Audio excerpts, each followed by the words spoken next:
We're coming to you from the Canadian Museum of History, and I'll be talking with Michael Pearson, the grandson of Lester B. Pearson. We'll be talking about the accomplishments of the Pearson Prime Ministership. Welcome, Michael. Nice to be here. There's a lot of things we could talk about. We're going to start with the flag. We're here in the museum at the flag sort of center, the altar to the Canadian flag. Yep. Tell us a little bit about that. Why was it so important to him? It was a pretty big step, and it was a controversial step. It was a big step, but I think to understand why it was so important to him, one needs to understand a little bit about his attachment to Canada as being a distinct country and having its own national symbols to reflect that. He was a soldier in the First World War, and like all Canadian soldiers at that time, he wore a British flag and insignia. There was Canada was here on the shoulder, but otherwise it was a symbol of Britain. In the Second World War, it was the same, and really for a long time, the Canadian flag was a red ensign in the corner. And I think he recognized that, and this is something that's undervalued about my grandfather, is that he had an instinctive understanding. He may not have been very good speaking French himself, but an instinctive understanding about the importance of the French fact in Canada and the importance of being able to accommodate and work with the two founding, not including the indigenous peoples, but the two founding colonial people, shall we say, French and English, that are part of Canada. And the need, and I think his prime ministership was all about seeking ways to, it was called cooperative federalism at the time, somewhat derisively by some, but it was actually all about his view that it was very important to recognize and to show appreciation for the French fact in Canada, not just in Quebec, but in Canada. And an important part of that was to have national symbols which could demonstrate or honor that concept. So the flag, probably the most, one of the most iconic, if you like, symbols of a country's nationality, was a key symbol of that concept. And that's why it was so important to him to have that flag. So he took it on while there was a fair amount of opposition from the other party, or at least the opposition party and the Legion. It was worth it to him to do that. For the reasons that I described, and I think obviously the Conservatives under John Diefenbaker were still very much in favor of history and tradition.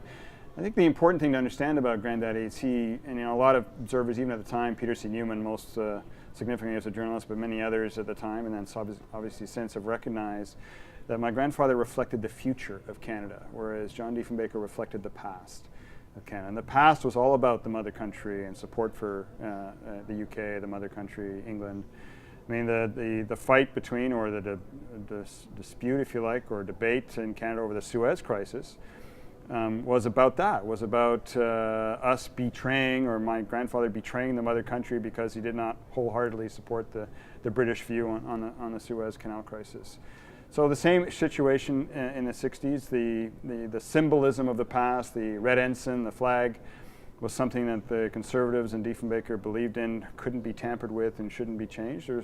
My grandfather saw the future, which was, the French fact is just as important in Canada as the English fact, and our national symbol should represent that. And I think also, he was a brave man in some ways, my grandfather, because the very first speech he gave to launch the review of the flag, or the review for a new flag, a parliamentary review process, started with a speech he gave to the annual meeting of the Legion, Canadian Legion. I think it was in Winnipeg at the time. And so he went to the Lion's Den, you could say, to right off the bat to push for this new national symbol. And I think people forget that, he, notwithstanding the fact that he knew the opposition was or major centers of opposition was there, he went there as a war veteran. He went there as somebody who wore that red ensign on his sleeve, who fought under the old flag. And so it wasn't somebody who didn't appreciate or understand the tradition, but he recognized that just as important as tradition is the future and what our country should represent and be like in the future. And I got to ask you about the Pearson Pendant, the version that he wanted. Yeah. Was he bitter or like disappointed that he didn't get his version? Not at all. He liked the so-called Pearson Pendant because it reflected the ocean, right? The blue borders are the ocean, east and west, the Pacific and Atlantic. and I think he liked that. He liked the symbolism of that. But one of the reasons that my grandfather was, I think, successful as a politician. There are a lot of people who have criticisms about what he did as a politician, as a prime minister. But one of his successes was his ability to compromise and his ability to not have grudges or bear a grudge about if someone or there was a decision to go in a different way than he might have thought was the right way. Now it's kind of interesting because he was dedicated and dogged in his determination to ensure that the flag was created, but not necessarily that it had to be a certain kind of flag or that it had to reflect as he liked the so-called Pearson Pendant. He was quite willing to go with what the common sense or consensus view was in the end of what the flag should be, and he was happy with the result. But he's not dogmatic that way. He had preferences, but he was not dogmatic. Okay, I want to take you through a few issues. I should tell you, a few years ago, we tried to put together a short list of Pearson's top 10 accomplishments. Right. We ended up with the top 20, and even there combined various things in there. But I just want to cover a few issues with you. Let me ask you about CPP. He started the Canada Pension Plan. Yeah. Well, I think the Canada Pension Plan and Medicare as well are two examples of what I talked about earlier, the concept, the belief he had in the importance of cooperative federalism. Well, two things. That was one of them, the recognition that there needed to be and should be a different approach to that plan in Quebec as a French-speaking province in Canada, the only French-speaking majority population French-speaking province in Canada, and the rest of Canada. So, the fact that the CPP has its own Quebec version, if you like, as well as Medicare, a Quebec version of that, is a reflection of his willingness to recognize that in Quebec they could do it differently. And I want to highlight one other reason for that.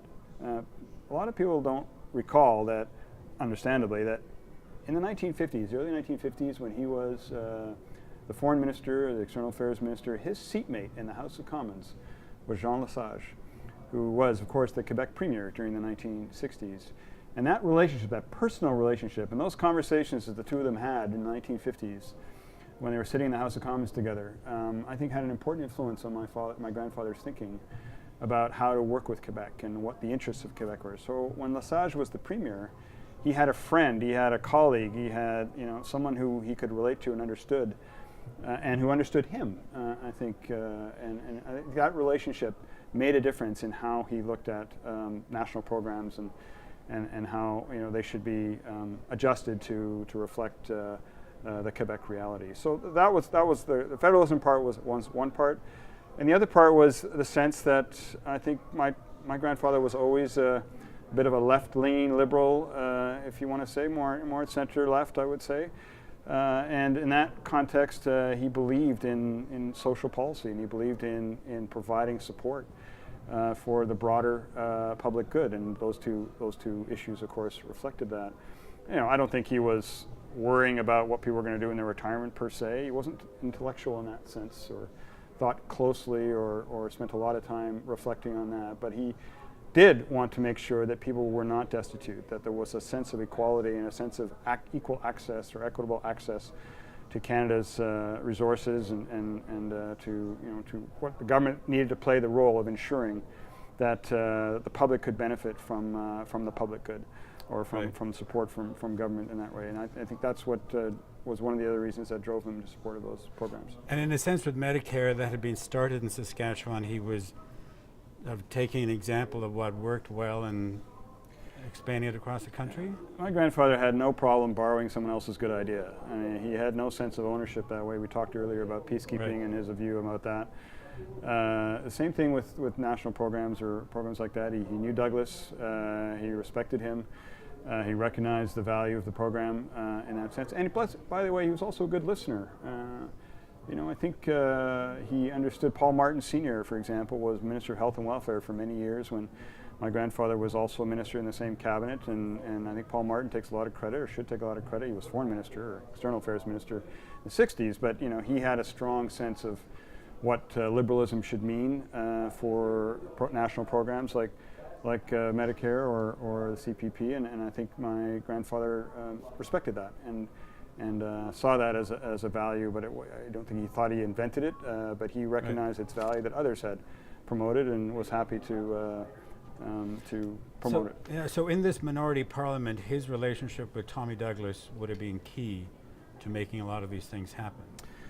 Well, his relationship with Diefenbaker was difficult, there's no question, and it was for many years. So in a minority parliament, it was not just the NDP, but also the Social Credit and the Créatistes in Quebec and the Réal Coët.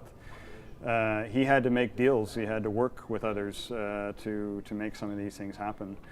And I think he was, as he showed in his diplomatic days, I mean, his success, a lot of his successes as Prime Minister were using the same skills that he learned as a diplomat, you know, how to compromise, how to work on solutions that reflected a broader interest.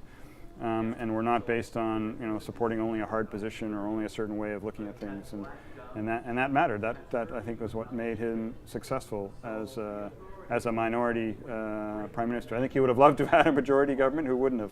Yeah. But for a person who ran only a minority government, he was reasonably successful. Yeah, there were the two back-to-back minority governments, which accomplished an awful lot in the course of 5 years.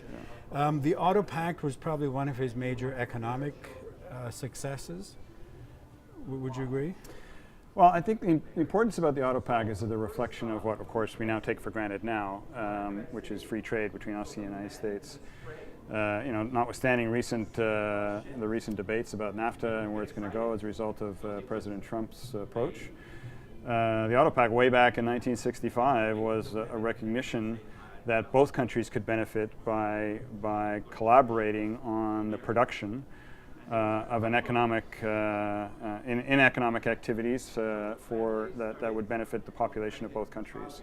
The Auto Pact was a very important early symbol of that. We were able to set up factories in Canada to build cars that could be sold in the United States, and hire Canadian workers could be hired to do that. And I think the Auto Pact was a way of demonstrating that, again, you had to be creative and innovative to help the economy and to help support economic progress in Canada, and it was really a precursor to what 20, 30 years later became a much more common concept of free trade in goods and services between countries.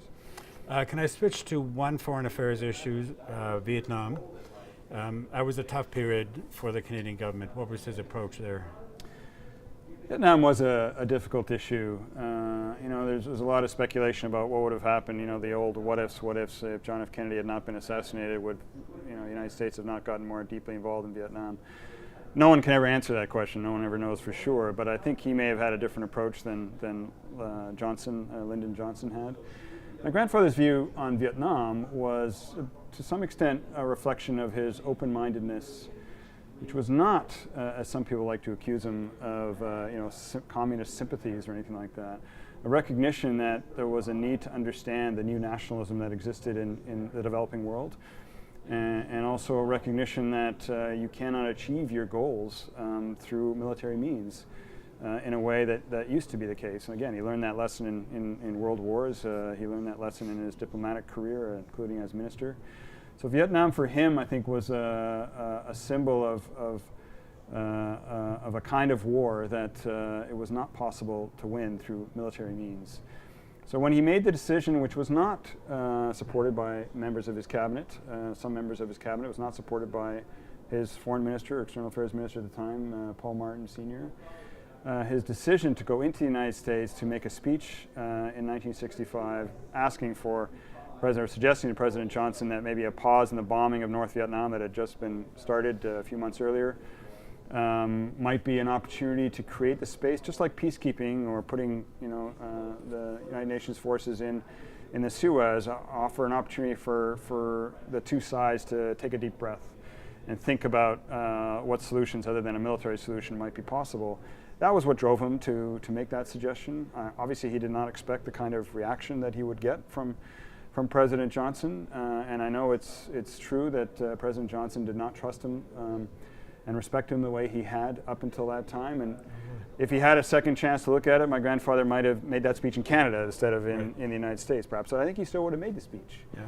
But he may have used slightly different tactics in how he approached it. But I think why he made the speech was important. He recognized there was a need to as a friend of the United States, and that's again the key thing, the ally of the U.S., to say, you know what, maybe you guys should look at this a slightly different way, and we're saying this to you as a friend, not as some neutral party or some kind of sympathizer for another side. Yeah, it's an interesting issue because people often think that he won the Nobel Prize while he was Prime Minister, but of course that was several years earlier. Right. So it's interesting how you talk about some of those same principles, though, in understanding international Right. relations. I want to switch gears and talk about family life, about him as a grandfather. Right. He passed away when you were 13. Correct. Share with us some of your thoughts about yourself and also your siblings. What was he like as a family man, as a grandfather? Granddaddy, as I called him, loved the outdoors. And I think one of his most favorite pastimes was to be out either on the Gatineau River, because they had a cottage on the river, or when he was Prime Minister at Harrington Lake, which is the Prime Minister's summer residence. Right. He always wanted to be out on the lake fishing. One thing I picked up a lot of values from my grandfather, or interests. One of them was not fishing, but he loved it. And he just loved being part of the outdoors. And so not necessarily fishing, I didn't enjoy that so much, but we would swim with him. We would go for hikes in the woods with him all the time. We would, in the wintertime, go tobogganing with him. I remember very well one day, and all us Canadians can recall, times in the winter when it hasn't snowed, but it's been really cold for a long time, and the ice freezes over on lakes and rivers, and you can actually skate on them. Well, we did that once when he was the Prime Minister at that residence in Harrington Lake. I remember skating 2 kilometers up the lake with him and back, and minus 20-degree weather. It was great. It was fantastic. So that's one of my strongest memories of him, is the outdoorsman and the enjoyment he took of leading, like the Pied Piper, leading his grandchildren. He had 10 grandchildren, leading them around the property and going for hikes in the woods and doing things outdoors that we all enjoyed. And what was I, 6, 7, 8 years old at the time? We all enjoyed that, and that was something he really liked to do with his grandchildren. He was a very affable, very friendly person. I think I always say this, that somebody it works well with children when they get down and sit on the floor with them when they're very young, and that's what, lots of photos of my grandfather sitting down on the grass or on the floor or whatever, because you're eye to eye with the kid when the kid's only 2 feet tall, kind of thing, and he was very good that way. So now, did he spend a lot of time lecturing you on international affairs or affairs of the state? I wish he had. I learned everything I've learned about my grandfather as a diplomat, as a statesman, Prime Minister, has been since he died. I didn't have an interest or asked him. I wish I did, but I didn't at the time when I was younger and when I was with him, particularly those last few months before he died, when I would see him every Sunday night. We'd have dinner at his house. Sunday night dinner, just myself actually, and my grandparents. My parents were away at the time. But it was all about the relationship. Grandfather, sports, that was his other thing. We always talked sports. Oh yeah. Fall of 1972, that was the great Canada-Russia hockey series, right? And so we talked about that all the time, and we talked about other things that we enjoyed in the sporting world. That was so he related to you at your level and your interests rather than his interests. Well, but they were his interests too. I mean, he loved sports, and I think my love of sports, hockey in particular, but other sports too, is partly from him. And he was very good at very skilled sportsman himself.